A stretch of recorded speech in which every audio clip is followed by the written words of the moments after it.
Absolutely. And what those crises tell us is that we finally realize that the quality security system in Africa doesn't quite work.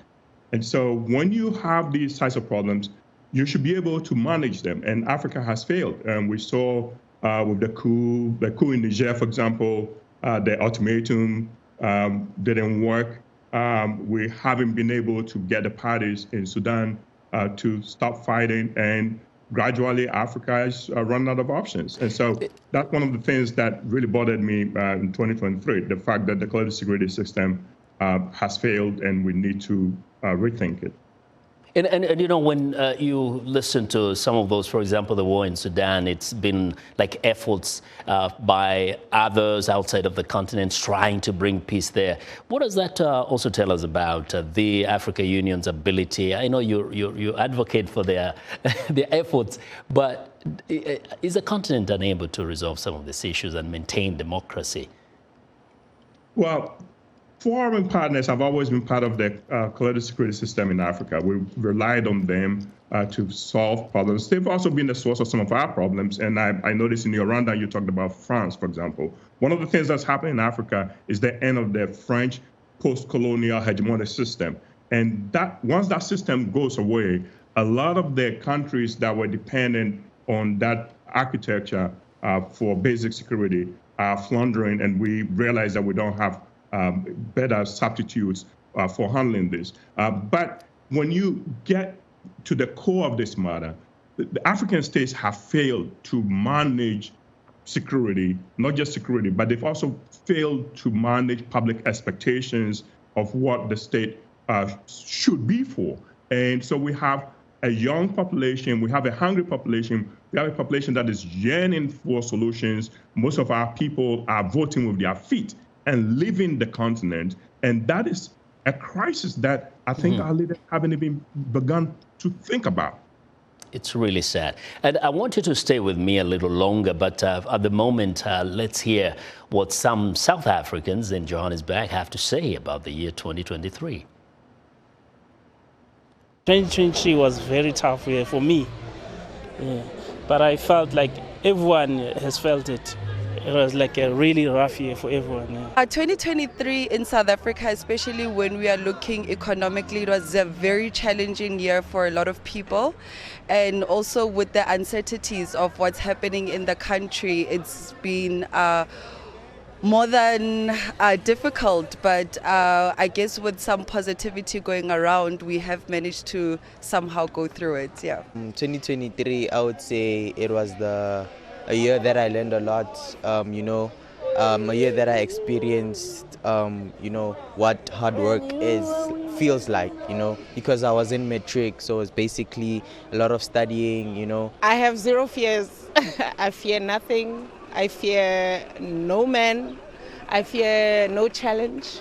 So I'm looking forward to that, to 2024, like guns blazing. Yeah, so everything looks like it's going to be 100%. 2024, I plan to really show people how to live life. I am a nurse by profession. So I'm used to being around life and death and having conversations with people on their deathbed. And what I've learned from those conversations is that don't make long-term plans. Do what you can do today, because tomorrow is not promised to anybody. Well, a lot of optimism there. Now, one other thing, Prof, that I think I noted, but I would like to get your thoughts, is that there was a lot of talk about the Russians and the Chinese in Africa. What would you say stood out throughout the year as far as, say, the Russians were concerned on the continent? So as the old system gives way with the exit of the French, we see new hegemons emerging in Africa. China has always been there. The Russians are emerging, but more importantly, because Africa has now become a major actor in the global system. The United States is competing with China for influence in Africa, but the Russians also see Africa as a potential ally as it, fights in Ukraine, and African countries essentially stepping up. African voices are being heard in the in the United Nations, even if it's just in the General Assembly. But we see another side of the Russian involvement in the African continent. Russia is pushing its own agenda. We saw Wagner coming in, providing security guarantees and arrangements for countries that can no longer rely on France or other traditional powers to do things. So rogue military factions who want to seize power have seen a way to doing that through engagement with the Russians. But in other places like Burkina Faso, in Mali, Central African Republic, as the relationship with France becomes bad, the Russians have stepped in. And generally, I think that because Russia tends to be anti-democratic, I think that we cannot expect these countries that are coming, these governments that are coming to power on the back of the Russian security to promote democracy. And democracy is one of the ways we solve problems in Africa. Our people want democracy. Yeah. They want to live in societies where their views are listened to by their governments. And so it gives me pause to see the number of countries that have had this kind of relationship, because I don't think the Russians care too much about civil society and human rights and all that stuff.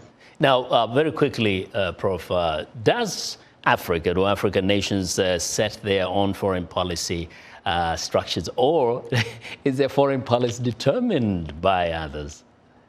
Well, nobody really sets their entire foreign policy agenda. Even powerful countries like the United States has to deal with things that happen in the system. But African fragile states really don't have a lot of options. And we do bad things at home that weaken us abroad, and we cannot solve major problems at home. So if you have problems at home, it's hard for you to then have any kind of decent representation in the international system, because you are always begging for aid, or you borrowing money that you cannot pay back. So there's a debt crisis, and we hold elections, but the elections don't mean anything. Elections in Africa have become clouds that bring no rain, and our people are becoming disaffected, and that's the main problem.